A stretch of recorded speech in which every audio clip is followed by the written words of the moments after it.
தனுசுராசிக்காரர்களுக்கும் மற்ற அனைவருக்கும் வணக்கங்கள். தனுசுராசிக்காரர்களுக்கு 2024 ஜனவரி மாதத்தில் அதிர்ஷ்டகோடீஸ்வர யோகங்கள் நிறைந்த மாதமாக எவ்வாறு அமைகிறது என்பதைப் பற்றி விரிவாக தெரிந்து கொள்வோம். இந்த ஜனவரியில் 9 கிரகநிலைகளை ஆராய்ந்து பார்க்கும்போது தனுசுராசிக்காரர்களுக்கு மிகவலிமையாக ராசியின் அதிபதி குருபகவான் உங்களுடைய ராசிக்கு 5ஆம் இடமான பஞ்சமபூர்வ புண்ணியஸ்தானத்திலும் சனிபகவான் ராசிக்கு 3ஆம் இடமான வெற்றி சகாயஸ்தானத்திலும் சஞ்சரிப்பது அதிர்ஷ்டயோக வாய்ப்புகளை அள்ளிக் கொடுக்கக்கூடிய ஒரு அமைப்பாக கருதப்படுகிறது. மற்ற கிரகநிலைகளின் அமைப்பு சாதகமற்று இருந்தாலும் வலிமை வாய்ந்த சனி மற்றும் குரு ஆகிய 2 கிரகநிலைகளும் வலிமையாக இருப்பதால் கோடீஸ்வரயோகம் நிறைந்த ஒரு மாதமாக இந்த ஜனவரி மாதம் தனுசுராசிக்காரர்களுக்கு உறுதியாக அமையப்போகிறது. 2024 ஜனவரியில் கோடீஸ்வரயோகம் நிறைந்து கிடைக்கக்கூடிய ஒரு மாதமாக இந்த ஜனவரி மாதம் அமைவதற்கான வாய்ப்புகளும் சூழ்நிலைகளும் பல்வேறு தருணங்களில் அமைகிறது என்பதை கிரகநிலைகள் உறுதிப்படுத்துகின்றன. மேலும் எப்பேற்பட்ட மாற்றத்தை சந்தித்தாலும் தங்களுடைய இயல்பு நிலையிலிருந்து மாறாத கிரக அமைப்புகள் இருப்பதால் நீங்கள் எதிர்பார்க்கக்கூடிய சிறந்த முன்னேற்றங்கள் என்பது உருவாகப் போகிறது. ஆனால் அதே சமயம் உங்களுடைய பண்புகளில் எந்தவிதமான மாற்றமும் இல்லாமல் நிறைந்த பண தனலாபத்தை தரக்கூடிய ஒரு சிறந்த மாதமாக ஜனவரி மாதம் அமைவதற்கான வாய்ப்பு மிக அளப்பரிய அளவில் இருக்கிறது. ஏனென்றால் முழு சுப கிரகமாக இருக்கக்கூடிய குருபகவான் தனக்கு நட்புகிரகமாக இருக்கக்கூடிய கிரகங்களின் தளபதி சேனாதிபதி அங்காரகன் பூமிகாரகன் மங்களகாரகன் என்று போற்றப்படுகின்ற செவ்வாயின் ஆட்சி வீடான மேஷம் ராசியில் வலுவாக சஞ்சரிக்கிறார். இது சிறந்த வரவேற்கத்தக்க ஒரு அருமையான அமைப்பாக கருதப்படுகிறது. மேஷம் ராசியில் குருபகவான் சஞ்சரிக்கும்போது அதிவிரைவாக அனைத்துவிதமான நன்மைகளையும் அள்ளிக் கொடுக்கக்கூடிய ஒரு வலிமையான அமைப்பில் வீற்றிருக்கிறார். இது பல்வேறு தருணங்களில் நீங்கள் நினைக்கக்கூடிய விஷயங்கள் அதிவிரைவாகவும் துல்லியமாகவும் செய்து முடிக்கக்கூடிய வாய்ப்புகளையும் யோகங்களையும் உருவாக்கி கொடுக்கிறது என்பதை தெளிவாக உறுதி செய்கிறார். என்பது மட்டுமில்லாமல் குரு தனது நட்புகிரகமான அங்காரகனின் ஆட்சி வீடான மேஷம் ராசியில் அமர்ந்திருப்பது போல் செவ்வாய் தனது நட்புகிரகமாக இருக்கக்கூடிய குருவின் ஆட்சி வீடான தனுசுராசியில் அமர்ந்திருக்கிறார். இது பல்வேறு விதத்தில் வரவேற்கத்தக்க ஒரு அமைப்பாக பார்க்கப்படுகிறது. அதுமட்டுமல்லாது குருவின் சுப பார்வை 9ஆம் பார்வையான பாக்கிய பார்வை தனுசுராசியில் அமர்ந்திருக்கக்கூடிய செவ்வாயின் மீது அபரிவிதமாக கிடைக்கக்கூடிய இந்த தருணம் பல்வேறு விதமான நன்மையும் முன்னேற்றத்தையும் அள்ளிக் கொடுக்கக்கூடிய ஒரு இனிமையான தருணமாக அமைகிறது என்பதை தெளிவாகவும் துல்லியமாகவும் உறுதி செய்கிறார். இந்த காலகட்டத்தில் குருபகவான் மற்றும் செவ்வாய் பகவான் தொடர்பினால் குருமங்களயோகம் ஏற்படுகிறது. இந்த மாதிரியான குருமங்களயோகத்தால் அளப்பரிய அபாரமான அபரிவிதமான அதிர்ஷ்ட முன்னேற்றங்கள் ஏற்படக்கூடிய தருணமாக இந்த ஜனவரி மாதம் கருதப்படுகிறது. மேலும் ஜீவனக்காரராக வேலை தொழில்காரகராக இருக்கக்கூடிய சனிபகவானின் அமைப்பை பொறுத்தவரைக்கும் அவர் மிக வலிமையாக ஆட்சிபலம் பெற்று தனது சொந்த வீடான கும்பம் ராசியில் அமர்ந்திருக்கிறார். கும்பத்தில் சனி இருக்கும்போது குன்று குன்றாக நன்மைகள் மலையளவுக்கு நிறைந்து கிடைக்கும் என்பது ஜோதிட சாஸ்திர மூலநூல் விதி. அப்படிப்பட்ட சனி இந்த காலகட்டத்தில் ஆட்சிபலம் பெற்றிருப்பதால் எந்த பணிகளாக இருந்தாலும் நிறைந்த அதிர்ஷ்ட முன்னேற்றங்கள் நிச்சயமாக உருவாகக்கூடிய அற்புதமான இனிமையான காலகட்டமாக அமைகிறது என்பதை தெளிவாகவும் துல்லியமாகவும் சனிபகவான் உறுதிப்படுத்துகிறார். சனி ஏழரை சனியாகவும் அஷ்டமசனியாகவும் இருந்தாலும் பெரிய அளவிற்கு பாதிப்புகள் ஏற்படாத சிறந்த தருணமாக அமையப்பெறுவதற்கான யோகங்களை இந்த தருணத்தில் கும்பம் ராசியில் வீற்றிருப்பதால் மிக அபரிவிதமான முன்னேற்றத்தை ஏற்படுத்திக் கொடுக்கக்கூடிய வலிமையான அமைப்பில் சனிபகவான் ஆட்சிபலம் பெற்று சஞ்சரிக்கிறார். இது நிறைந்த தொழில் ரீதியான முன்னேற்றத்தையும் உத்தியோகம் ரீதியான பல சலுகைகளையும் எதிர்பார்த்த அதிரடியான நல்லபல திருப்பங்களை பெறுவதற்கான யோகங்களையும் உறுதி செய்கின்றன. சாயாகிரகங்களாக உள்ள ராகு மற்றும் கேதுவின் அமைப்பை ஆராய்ந்து பார்க்கின்றபோது 2 கிரகநிலைகளும் தங்களது சமகிரகங்களாக இருக்கக்கூடிய கிரகநிலைகளின் ஆட்சி வீட்டில் பயணிக்கிறார்கள். அதிலும் குறிப்பாக ராகு குருவின் ஆட்சி வீடான மீனராசியிலும் கேது புதனின் ஆட்சி வீடான கன்னிமனையிலும் அமர்ந்திருக்கிறார்கள். இது நல்லபல முன்னேற்றத்தை ஏற்படுத்திக் கொடுக்கக்கூடிய அமைப்பாக கருதப்படுகிறது. நிழல் கிரகங்கள் நிஜ வாழ்க்கையில் பல்வேறு தருணங்களில் முன்னேற்ற வாய்ப்புகளை நிறைந்து கொடுக்கப் போகிறது. அதுமட்டுமல்லாது 9 கிரகங்களுக்கு அரசனாக முதன்மை கிரகமாக ராஜகிரகமாக இருக்கக்கூடிய சூரியன் ஜனவரி மாதத்தின் முற்பகுதியில் தனுசுராசியிலும் பிற்பகுதியில் மகரம் ராசியிலும் சஞ்சரிக்கிறார். சூரியனுடைய இந்த அமைப்பு வாழ்வில் இன்பம் பிறப்பதற்கான வாய்ப்புகளும் செல்வ செழிப்புகளும் நிறைந்து கிடைப்பதற்கான வாய்ப்பும் கோடீஸ்வர யோகமும் நிறைந்து கிடைக்கக்கூடிய இனிமையான தருணமாக அமையப்போகிறது என்பதை தெளிவாக உறுதிப்படுத்துகிறார். செவ்வாய் மற்றும் சூரியனின் நிலைப்பாடுகள் சூரியமங்களயோகத்தோடு மிகச்சிறந்த மாறுதலை கொடுக்கக்கூடிய ஒரு அமைப்பாக கருதப்படுகிறது. அதேபோன்று சுக்கிரன் இந்த மாதத்தின் முற்பகுதியில் விருச்சகம் ராசியிலும் பிற்பகுதியில் தனுசு ராசியிலும் சஞ்சரிப்பார். புதனின் அமைப்பை பொறுத்தவரைக்கும் இந்த மாதத்தில் 3 இடங்களில் சஞ்சரிக்கப் போகிறார். விருச்சகம் ராசியிலும் தனுசு ராசியிலும் மகரம் ராசியிலும் புதன் சஞ்சரிக்கப் போகும் அமைப்பு பல்வேறு விதமான முன்னேற்றங்களை கொடுக்கக்கூடிய ஒரு அமைப்பாக கருதப்படுகிறது.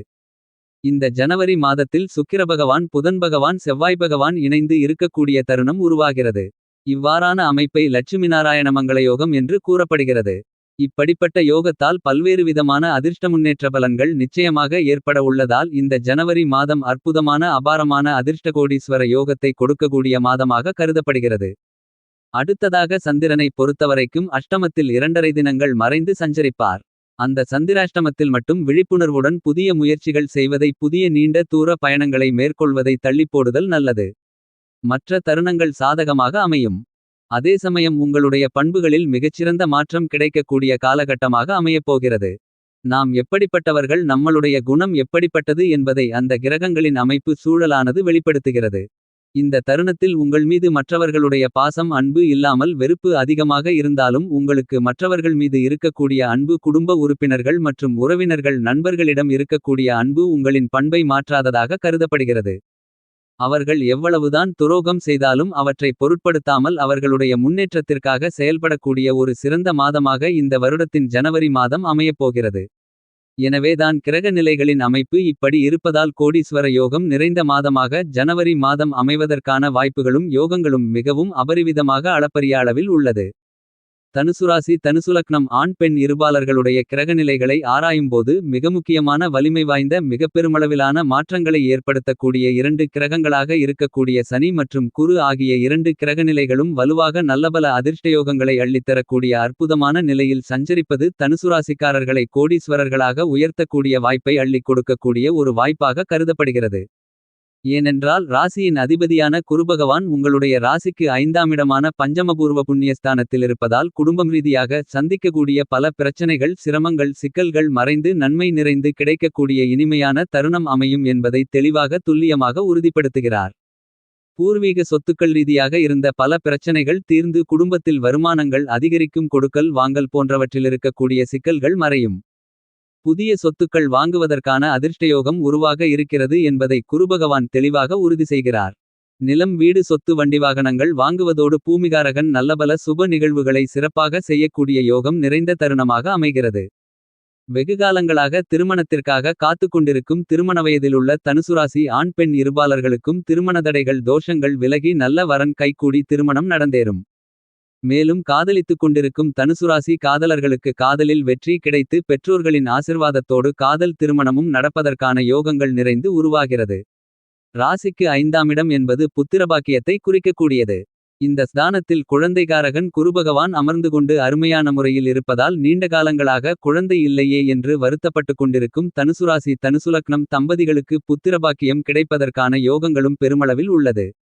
சனி பகவானின் அமைப்பும் உங்களுடைய ராசிக்கு 3ஆம் இடமாகிய முயற்சி தைரிய வீரிய வெற்றி சகாயஸ்தானத்தில் வீற்றிருப்பதால் உத்தியோகம் சார்ந்து எதிர்பார்க்கக்கூடிய பதவி உயர்வுகள் ஊதிய உயர்வுகள் உள்ளிட்ட பல சலுகைகள் இனிதாக கிடைக்கும். இந்த தருணத்தில் நீங்கள் எதிர்பார்க்கக்கூடிய ஊக்கத்தொகை உள்பட பல நற்செய்திகளை நிறைந்து பெறுவதற்கு வாய்ப்புகள் இனிமையாக கிடைக்கப் போகிறது. மேலும் புதிய வேலைவாய்ப்புகளும் உருவாகும். தொழில் ரீதியாகவும் நிறைந்த முன்னேற்றம் பெறக்கூடிய தருணமாக அமைகிறது. ஏனெனில் கெட்டிக்காரன் மோட்சகாரகன் கேது தொழிற்ஸ்தானமாகிய ஜீவனஸ்தானமாகிய ராசிக்கு 10ஆம் வீட்டில் இருக்கிறார். 10இல் ஒரு பாவி இருந்தால் பல நற்பலன்களை கொடுக்கும் என்று ஜோதிட சாஸ்திர மூலநூல் கூறுகிறது. எனவே தொழிலில் அதிரடியான முன்னேற்றங்கள் ஏற்படும். ஆனால் அதே சமயம் ராகு ராசிக்கு நாளிலிருப்பதால் அலைச்சல் அதிகரிக்கலாம் ஆரோக்கிய தொல்லைகள் ஏற்படலாம் சற்று கவனத்துடன் இருத்தல் வேண்டும். அதுமட்டுமல்லாது அங்காரகன் இந்த மாதம் முழுவதும் ஜென்மராசியில் வீற்றிருக்கிறார். செவ்வாய் ஜென்மராசியில் வீற்றிருப்பதால் சின்ன சின்ன தடைகளை சந்திப்பதற்கான வாய்ப்புகள் இருக்கிறது விழிப்புணர்வுடன் இருத்தல் வேண்டும். அதுமட்டுமல்லாது ராஜகிரகமான சூரியன் இந்த மாதத்தின் முற்பகுதியில் ஜென்மராசியிலும் மாதத்தின் பிற்பகுதியில் ராசிக்கு 2ஆம் இடமாகிய தனஸ்தானத்திலும் நுழைகிறார். ஆக சூரியன் சாதகமற்ற ஒரு அமைப்பில்தான் இருக்கிறார். அதேபோன்று புதனின் அமைப்பை பார்க்கும்போது விரயஸ்தானத்திலும் ஜென்மத்திலும் அமர்கிறார். புதனின் அமைப்பு கூடுதல் கவனத்துடன் செயல்பட வேண்டிய தருணமாகவும் உணர்ச்சிவசப்படாத தருணமாகவும் மாற்ற வேண்டும் என்ற ஒரு சூழ்நிலையையும் உருவாக்குகிறார். சந்திரனை பொறுத்தவரைக்கும் 8இல் அஷ்டமத்தில் சஞ்சரிக்கும்போது மட்டும் சற்று கவனமும் விழிப்புணர்வும் மிக முக்கியமாக தேவைப்படுகிறது. இந்த மாதத்தில் தனுசுராசிக்காரர்களை பொறுத்தவரைக்கும் சூரியன் ராகு கேது சுக்கிரன் புதன் சந்திரன் போன்ற கிரக நிலைகள் சாதகமற்று இருந்தாலும் இந்த மாதம் முழுவதும் மிக வலிமை வாய்ந்த 2 கிரகநிலைகள் அதாவது குரு சனி அற்புதமான முறையில் அதிர்ஷ்ட முன்னேற்ற பலன்களை கோடீஸ்வர யோகங்களை கொடுக்கிறார்கள். எனவே தனுசுராசிக்காரர்களுக்கு இந்த மாதம் அதிர்ஷ்டம் நிறைந்த மாதமாக நிச்சயமாக அமைகிறது. மேலும் சாதகமாக மாற்றிக்கொள்ள வாரத்தில் ஏதேனும் ஒருநாள் விரதமிருந்து நவக்கிரக கோவிலுக்கு சென்று தீபமேற்றி வழிபாடு செய்யுங்கள். நிறைந்த நன்மை நிச்சயமாக கிடைக்கும்.